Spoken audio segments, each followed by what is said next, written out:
രാവിലെ 6 മണി ഫ്രഷായി മമ്മയുടെ ദോശയും ചമ്മന്തിയും കഴിച്ച് വേഗം റെഡിയായി കഴിഞ്ഞാൽ കണ്ണാടിന്റെ ഫ്രണ്ടിൽ നിന്ന് 2 സ്റ്റെപ്പ് ഇടണം. അപ്പോൾ കംപ്ലീറ്റ് സാറ്റിസ്ഫാക്ഷൻ കിട്ടും. മമ്മയും കൂടെ റെഡിയായി. അങ്ങനെ 6:45 കഴിഞ്ഞപ്പോൾ ഞങ്ങൾ ഇറങ്ങി. തോരാതെ മഴ പെയ്യുന്നുണ്ട്. കാറിൽ കയറി നേരെ പോയി മമ്മേനെ PMSSYയുടെ മുന്നിൽ ഇറക്കി ഞാനും പപ്പയും നേരെ റെയിൽവേ സ്റ്റേഷനിലേക്ക്. പപ്പ കാറ് പാർക്ക് ചെയ്യാൻ പോയി. 50 രൂപയാണ് പാർക്കിംഗ് ഫീ. ഞാൻ ആ ടൈമിൽ കുറ്റിപ്പുറത്തേക്ക് 2 ടിക്കറ്റ് എടുത്തു.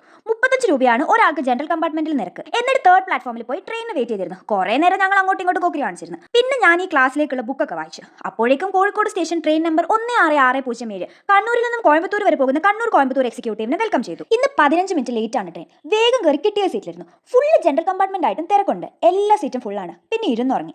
മഴ കാരണം വിൻഡോ താഴ്ത്തേക്കുന്നതുകൊണ്ട് പുറത്തേക്കുള്ള പച്ചപ്പ് ഒന്നും കാണാൻ പറ്റില്ല. 9:30 ആയപ്പോൾ കുറ്റിപ്പുറം സ്റ്റേഷന്റെ പ്ലാറ്റ്ഫോം നമ്പർ 2 നമ്മുടെ ട്രെയിൻ എത്തി. റെയിൽവേ സ്റ്റേഷന് മുന്നേ തന്നെയാണ് ബസ് സ്റ്റോപ്പ്. അവിടെ തൃശ്ശൂർക്കുള്ള ഒരു പിങ്ക് ബസ്സിൽ കയറി ഞങ്ങൾ എടപ്പാളിലേക്ക് പോയി. 18 രൂപയാണ് ഒരാളുടെ ചാർജ്. ദേ കുറ്റിപ്പുറം പാലവും ഭാരതപ്പുഴയും. ഇതാണ് എന്റെ ഫേവറേറ്റ് പുഴ. പുഴ ഇങ്ങനെ നിറഞ്ഞു നിൽക്കുന്ന കാണാൻ തന്നെ നല്ല രസമാണ്. പക്ഷെ മഴക്കാലം കഴിഞ്ഞാൽ വറ്റി മണൽത്തട്ട് മാത്രമാകും. അങ്ങനെ സൈഡ് സീറ്റിലിരുന്ന് പുറത്തേക്കുള്ള വ്യൂ എല്ലാം കണ്ട് 10:05 ആയപ്പോൾ എടപ്പാളെത്തി. പിന്നെ അവിടെ നിന്ന് ഏകദേശം 1 കിലോമീറ്റർ നടന്ന് ഞാനും പപ്പയും കൂടെ വള്ളത്തോൾ വിദ്യാപീഠത്തിലെത്തി.